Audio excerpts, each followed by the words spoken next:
Sorry, as soon as that is done, I'll just move the table back. I just don't. Here, I'll move down. So we'll start with the pledge. So it's not going for a while. I pledge allegiance to the flag of the United States of America and to the republic for which it stands, one nation, under God, indivisible, with liberty and justice for all. Okay, we're going to get right into a presentation because Emily Meyerson is here, and she is the community planner and the Northern Lower Peninsula Trailways coordinator. And she's been very helpful on lots of projects with us, so we're really glad, Emily, that on this kind of horrific night, we got a little audience for you, that you came out. And when we talked to you a few months ago, you said you wanted to share with us the Inland Waterway Heritage Water Trail, so I think that's great. We're going to go with your presentation first. Okay, great, thanks. Thanks for having me. I'm here to talk about the Inland Waterway Trail. Can you see it? Yeah. Yeah, okay. Yeah, sure. Thanks. And what it is, I mean, you all know what the Inland Waterway is. I don't have to tell you about that. You live right on it, you know all about it. And water trails have sort of become this, a little bit of a trendy thing.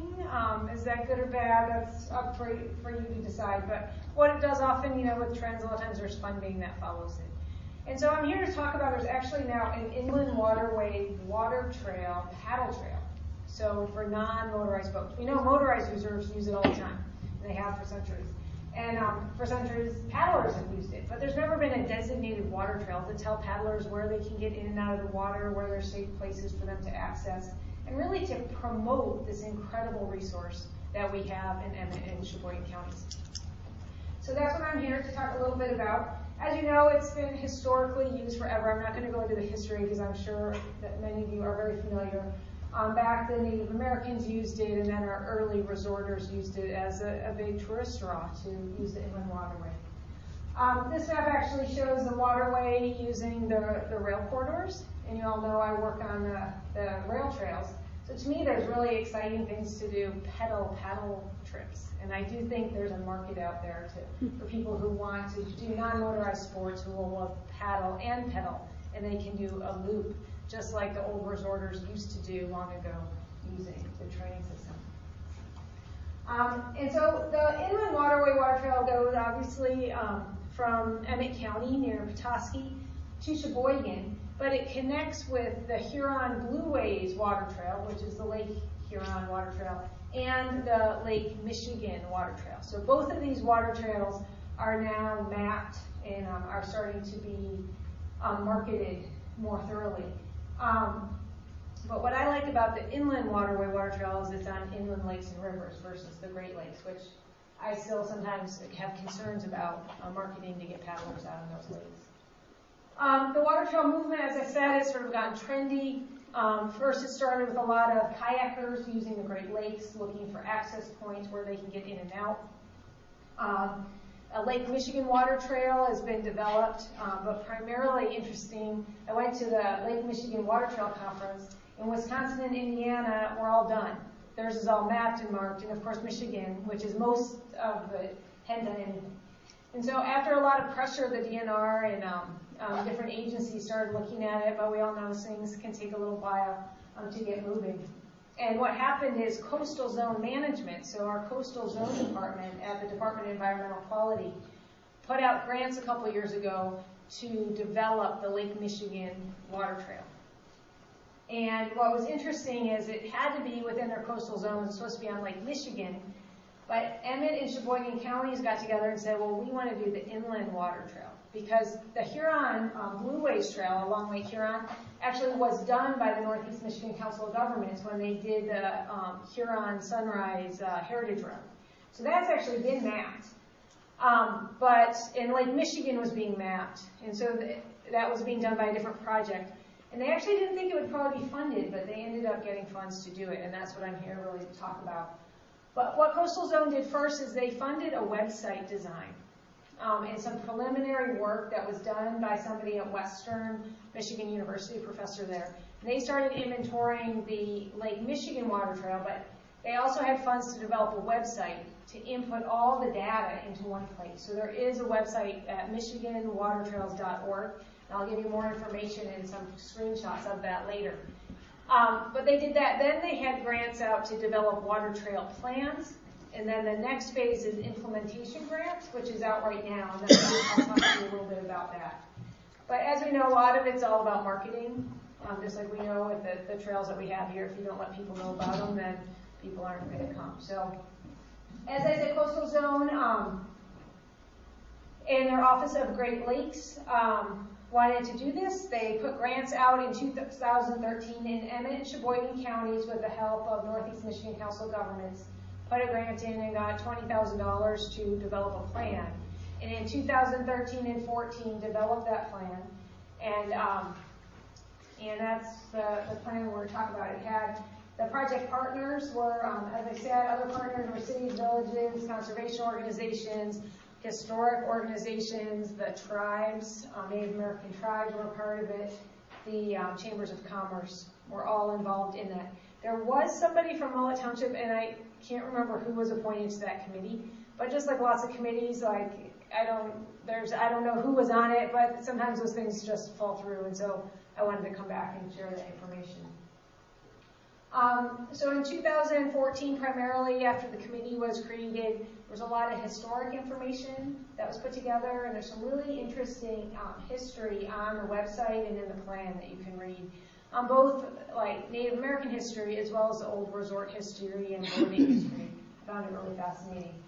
All the access sites, so every single access site on the inland waterway, including road ends, developed sites, public parks, anything that you could access water, either from the water or from the road to get to the lake, was inventoried and put on the website. So if you go on to the Inland Waterway website, you can find that. And what they did is this website, when they developed it, they have a form. So every access site that's been put in, not just for the Inland Waterway water trail, but for every water trail in Michigan, that information is gathered the same way. There's a form that you have to use. You have to say what's available there, what type of surface your access site is like, are there obstructions, how close is the local restaurant. I mean, so all that information is actually in there. It's quite extensive. So it was good there was forethought. Before, sometimes you get websites and everyone's doing things differently and they end up not being that useful. So I think there was a lot of foresight by Coastal Zone Management before they did that. And also there's photos of every access site and coordinates and accessibility guidelines, things like that. They also inventoried all the routes, which aren't really that difficult. I mean, it's one route, but they did measure in miles. They did have paddle volunteers paddle most of it and provided input back in. And in the plan, we actually talk about recommendations maybe for just day trips, not crossing some of the bigger lakes, because we know Mullett Lake has, there can be a lot of wave action on there, and it could be difficult for beginner and intermediate paddlers. So there's information about safety, how to contact different people about water, what the water's like. And then all the historic and cultural assets were inventoried, as well as trail-related businesses and the trail towns. So just like you did your trail town plan for the North Central State Trail, we're realizing there's no reason to not expand that for water trails. It's the same thing, but people are accessing your town from the water rather than from the trail. The water trail is the lake. So trying to think on how to get people from the water to your businesses. And that's like a big piece. And so it's sort of coordinating the trail town aspects for a non-motorized or motorized land trail with a water trail. And most of it overlaps, but some things, it's just a little bit more information to provide those paddlers. One thing we realized, especially like in Indian River, if you're on a kayak or canoe, think about how low you are to the ground. If you come into that Indian River, you really don't know where do you get out. Like, how do you find town? I mean, you can't actually see it because, there's barriers. It's difficult to see. Where in a motorboat, you're up higher. So it's providing that information. Like in Indian River, one of the ideas is provide information to let people know on the water, okay, you've entered the river, but town access is still 5-minute paddle down and keep going. So that's the kind of stuff we looked at. So here is the water site, the website, michiganwatertrails.org, and I just put a couple screenshots to show you. I didn't know if you had Wi-Fi here. Sometimes I think when you try to go on Wi-Fi in a presentation, you know, it just doesn't work half the time. So I thought I'd just do this. If you go on there and it comes up, you can see it's Michigan separated into different areas. You click on Northeast Michigan, and then there's 2 water trails in Northeast Michigan. There's the Huron Shores Coastal Trail, the Inland Water Trail. You click on the Inland Water Trail, and all this information will come up, pictures. When you scroll down farther, there's links to paddle maps, which I'm going to show you some examples of, the actual plan, the written plan itself, safety information. So there's all different sorts of things on there.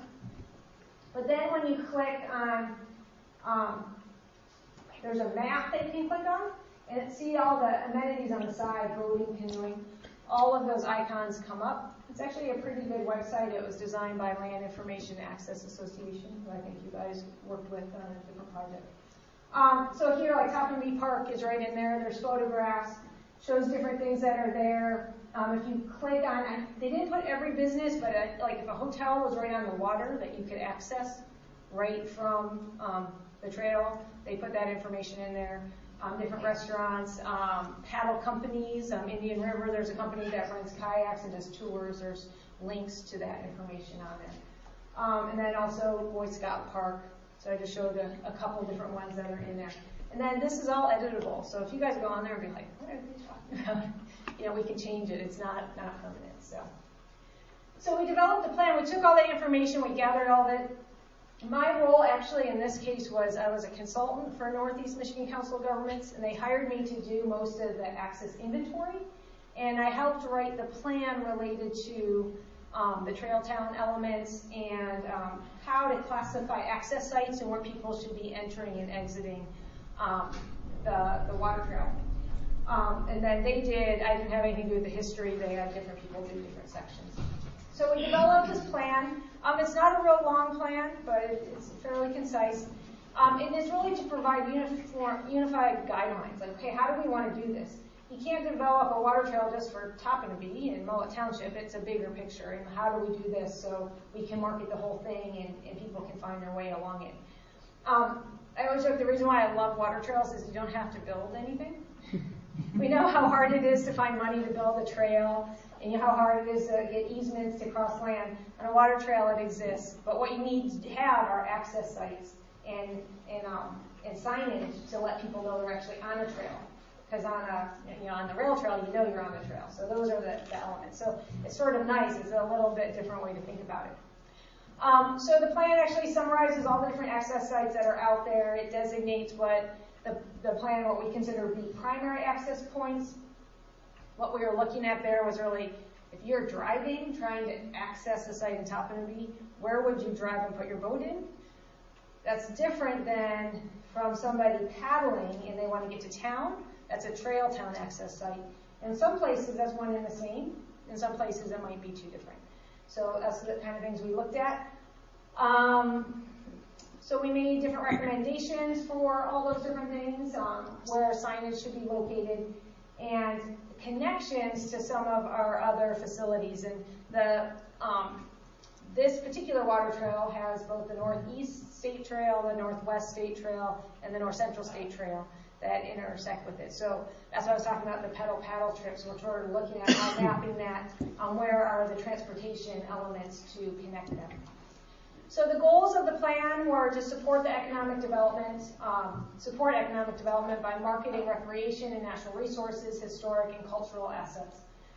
And the beauty of this, the Inland Waterway, is the historic and cultural assets. It really is. It has so much history, and it's really trying to highlight that and encourage people to come here to learn about that history and take that famous historical route. Improve public access and expand recreational opportunities. Instill greater stewardship and conservation of our lakes and rivers. The more people are on them, the more they're going to appreciate them and take care of them. And then improve public information and mapping for people. So our access sites, as I said, we separated into primary access sites, which we looked at 1 or 2 per water body, depending on the size of the water body. And that's really because if you have signs and you're driving a car and you're not from here, You don't want 20 different access sites. You want one sign that tells you this is where I go to get on Mullett, and this is where I go to get on the Indian River or the Sheboygan River. And then, so in signs for those vehicles to find that. There would be more amenities most likely at a primary access site, bathrooms and water, things people would need, signage and information. And we're also looking at having handicap accessible non-motorized water trail access sites, one on each water body. And sort of looking at where the safest places are for those and recommending trying to get one at each location. Access sites, the difference between those are just there's a lot of access sites on our water bodies now, we're fortunate. But what I found when I was doing the inventory is a lot of the motorized access sites, the really busy motorized sites, really aren't great for non-motorized people. You know, you have some narrow road ends with a concrete launch, there's no place to pull your kayak in that's sandy or grassy, you have cars and trailers backing in and out. Is that the best place for non-motorized? They don't need the same facilities. So sometimes, we have all the access sites marked, but not necessarily as primary access points. But people know they can legally get in and out of there. They can stop there and use the pit toilet if they want, you know, those things. We also mapped all the local use sites, which are basically the road ends or some local parks that are on the trails. And there was some controversy, should we mark everyone? But the fact is we're not marking them and advertising them because we know sometimes they're narrow and neighbors don't want that there. But they are public, and if you're on the water and you need to stop, it's public, and people need to know where those are. So they're just on the maps. And if you live locally, you can access those sites, and you can access this water trail there, just like you can the rail trail at different public sites. But it's not advertised to get outsiders to come park there. That's not the intent at all. And then the trail town access sites, as I explained before, could be a little bit different. And I think here in Tocconaby, they are a little different, and I'll explain why we looked at those a little differently. And the trail town access sites is really how to get to your businesses. It's the economic development piece. We made recommendations for the primary access sites, which basically are signage on the roads, signage when you're actually on the site that says you're here on this water trail and where are you. Any other local information that would be needed, that would be the same, all of those, that would be on the regular access site as well. A good example of a regular access site would be the Mullett Village DNR launch. Very, very busy, overcrowded according to the DNR. They don't have enough parking. They didn't want it advertised as a primary access site. Fair enough. We looked at other places, but it's legally anyone can use that site. So the primary access sites, in addition, we looked at bathrooms, pit toilets. Overnight parking is a big issue. Where we actually make recommendations in the plan of working with Sheboygan, Mackinac City, and the Petoskey area to find overnight parking if people want to go for multiple days. I think I talked about this too. And trail town access sites is same kind of signage as the primary access sites, but really like welcome to Tocconaby, facing the water, facing where people are coming in. Welcome to Indian River, really telling people how to get there. And then directional signs to your businesses, a wayfinding sign, just like you would have walking down your sidewalk, a wayfinding sign to let people know. Sometimes when you're in a boat, you come in, how far is it? You sort of want to know, it's a 5-minute walk. Oh, I can get to the store if it's 5 minutes. And then boat racks. It's a big thing we haven't thought about in the past up here, but they're really simple. They're not even very expensive. You can make them a rack to flip your non-motorized boat. They rack up. You can lock them, so if you have overnight lodging and people are staying, you can lock your boat. Or maybe you just want to go in and have lunch, you want to get it out of the water and flip it over. So that's something to think about. And something else I was going to say about those. Oh, they're also great for locals. People don't think about that, but people who live in your community who maybe like to paddle, they don't have a place to leave their non-motorized boats, and they're paying, especially getting them up on your car if you're by yourself. If you had a place to let locals use your water trail and they can leave that, maybe it's a fee for the season or something, but something to think about. I threw sort of in the middle so I could stop talking in so many words, is some of the paddle maps. These are, like if you go on the website, you can get real details and blow it up into like a Google Maps type format. These are actual paddle maps to just learn, like, okay, how far are different things, and you can print these out, and it shows the access sites, and it shows the mileage for paddlers. Thank you. So I just added a few on there in your area, and you can see where the paddle maps are, the paddle routes are. I talked to paddlers who have crossed Mullett Lake, and I asked, I go, well, which way do they go?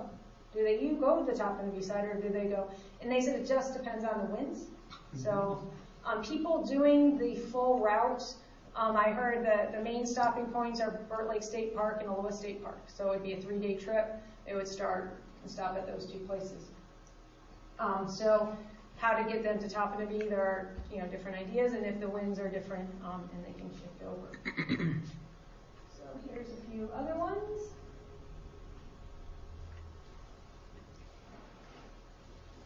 So I added information just about Mullett Township, because I thought that's what you'd be interested in. The primary access sites for Mullett Lake, there was 2, and they were Aloha State Park and Jewel Road boating access site. And that was primarily because of the amount of parking they had. On this side, the west side of the lake, there just wasn't a good place with a lot of parking to encourage people to come spend the night. That doesn't mean if you guys ever wanted to change that, we've talked about trailheads for other things, that can change. So Jewel Road boating access site in Mullett Township, Trailtown access site here at Toppinabee Community Park. The Jeannie Johnson property, the DNR bought, that's a site that's being looked at for sort of non-motorized, like camping and possibly cabins, things like that. Those are some ideas that were thrown out there. Boy Scout Park, and I'll talk a little bit more about that, and Woodruff Street Road End. But also in the park, in the plan, we talk about trail towns, and I'm not going to read this, but I think there's a pretty nice paragraph about Toppinabee to encourage people to come here, the facilities that you have here, and that a really nice day trip is going in an Indian River and pulling out here in Toppinabee, and that would make a nice trip for the day. Specific recommendations for Toppinabee Community Park was a trail town access site. We didn't call it an access site just because it's a fairly long carry-in to carry your boat down to the lake there. And it's also pretty congested, and you have a lot of families using the beach. So this is something, we didn't have that much input from your community, and if you wanted that change, we can talk about changing it. There is, Bennett Road is before Woodruff. Okay. And Bennett Road is right next to the community park, and there's a pavilion there. And is there an access site there? Yes. Okay, so we don't have that on there. It's better than Woodruff, because Woodruff has all the motorboats going in and out. We also have in the park, although we haven't really developed it, but there could be room in the park. There's a spot in the park where we had talked about kayaks. It's past the swings. So maybe that's when we take that out, because Woodruff, it wasn't Woodruff is mainly congested already with motorized vehicles. And it wasn't designated a primary site, because we wanted something in something to show.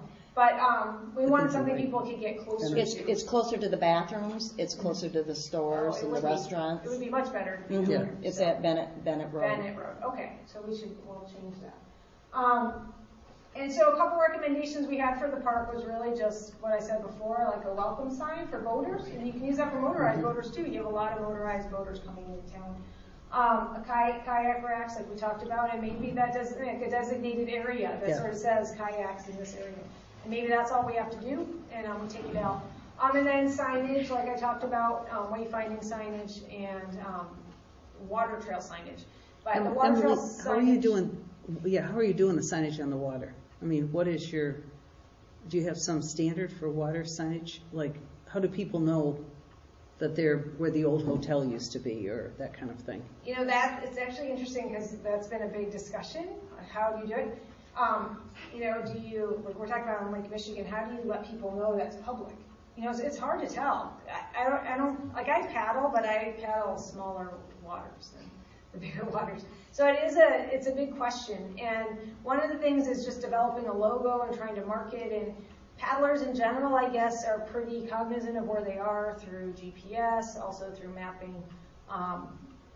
I don't know. I don't have that exact answer. Well, maybe even on Mullett Township, there could be something that they could hook into the library, and if there's information about the older hotels or things that were here, they can get it right in one central place also. Oh, you mean the history stuff? Oh, yeah, that's a great idea.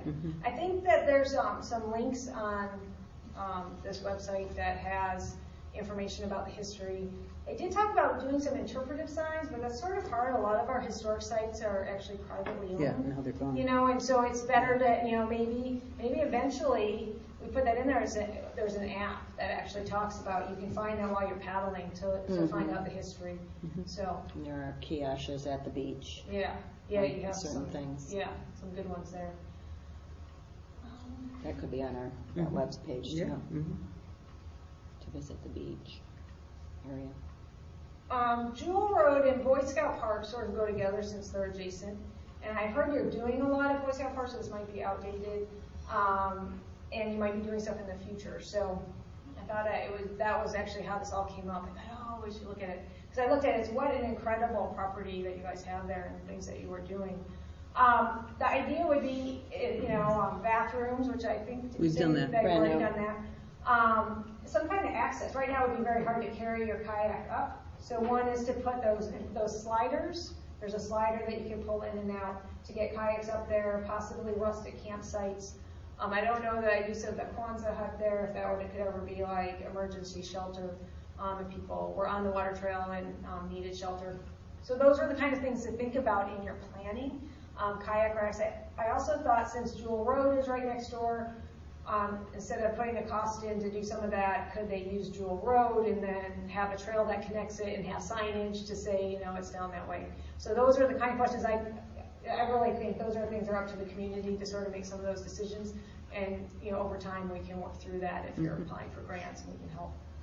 Emily, are there any recommendations coming out of the group effort for a community that might want to put a sign, for instance, at the boat dock right down there in the beachfront park, or over at Boy Scout Park, that, you know, identifies that site as, you know, an access point or whatever, but has, for instance, a logo on it that is part of the water trail overarching logo, you know, and then underneath it, it identifies it as Boy Scout Park and maybe has a couple of lines in terms of what sorts of things are available, you know, in that particular park, but really serves to tie the whole water trail through the whole system together under kind of an overarching logo. Is that? I don't know if that was kind of. Well, I was wondering how you would identify even the sites. That's you know? right, yeah. I mean, that's exactly my. That is, so we do. So the good news is, so the coastal zone funded the first phase, the website development and some initial planning. The second were these water trail plans. The third are implementation grants. And they were only giving the grants out to those who applied before. So Sheboygan and Emmett counties wrote a joint application for signage. Because that's the whole thing, you can't do one at Boy Scout Park and a different one in Sheboygan and nobody knows. So they realize they need to do that. So they're going to do design of those kind of signs for basically these primary sites, not for every tiny road end, but the primary sites. The road ends we talked about marking eventually, maybe with just, you know, like a little Carsonite post with the logo on it. You know what I mean? Something like that. But that right now isn't in the funding. But this next one is to actually design something for the inland water trail, which includes a logo, and then the signage would go in. And I can't remember how many signs they had in that grant application, but it's in, and it sounds like if they funded you the first time and you did your plan, they'll fund you the second time. So that's actually really good news. So what could happen is Sheboygan County might be coming to you saying, can we put a sign at Boy Scout Park and at, you know, the community park?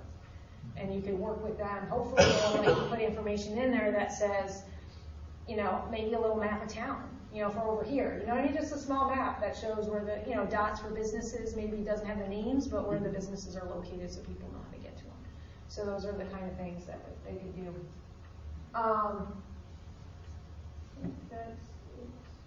Jeannie Johnson property is sort of exciting. That DNR, you know, they don't move really fast, but there is more talk, and it's designated in this plan to actually be it's supposed to be an access site from the trail on the water, and to develop some facilities to utilize it that way. So I think that would also be good for you know, the trail users to stay there.